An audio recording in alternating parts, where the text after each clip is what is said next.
एक समय नारद जी ने भगवान विष्णु से यही प्रश्न किया था और भगवान ने जो षटतिला एकादशी का महात्म्य नारद जी से कहा सो मैं आपसे कहता हूं। भगवान ने नारद जी से कहा कि हे नारद, मैं तुमसे सत्य घटना कहता हूं, ध्यानपूर्वक सुनो। प्राचीन काल में मृत्यु लोक में एक ब्राह्मणी रहती थी।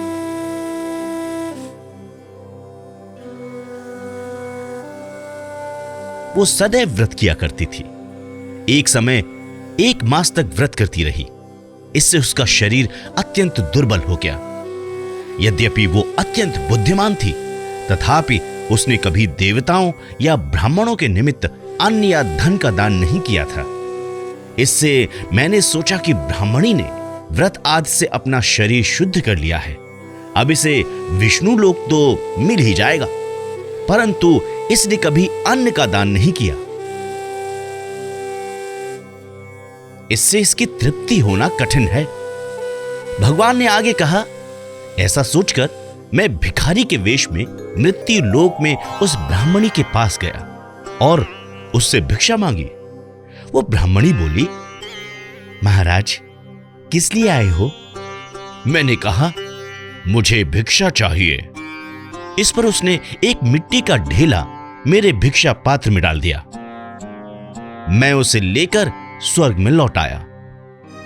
कुछ समय बाद ब्राह्मणी भी शरीर त्याग कर स्वर्ग में आ गई। उस ब्राह्मणी को मिट्टी का दान करने से स्वर्ग में सुंदर महल मिला, परंतु उसने अपने घर को अन्नादि सब सामग्रियों से शून्य पाया।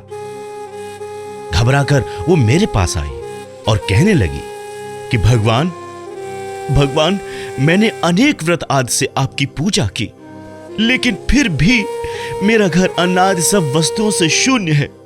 इसका क्या कारण है?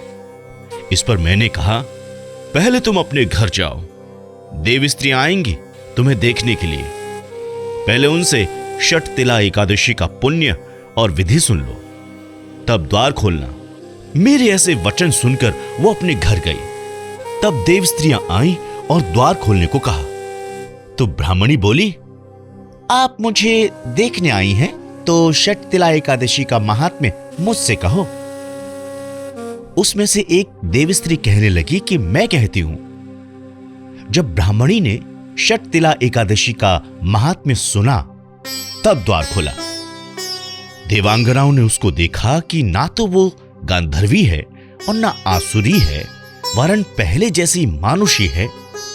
उस ब्राह्मणी ने उनके कथानुसार षटतिला एकादशी का व्रत किया। इसके प्रभाव से वो सुंदर और रूपवती हो गई तथा उसका घर अन्नादि समस्त सामग्रियों से युक्त हो गया। अतः मनुष्य को मूर्खता त्याग कर षटतिला एकादशी का व्रत और लोभ ना करके तिलादि का दान करना चाहिए। इससे दुर्भाग्य, दरिद्रता तथा अनेक प्रकार के कष्ट दूर होकर मोक्ष की प्राप्ति होती है।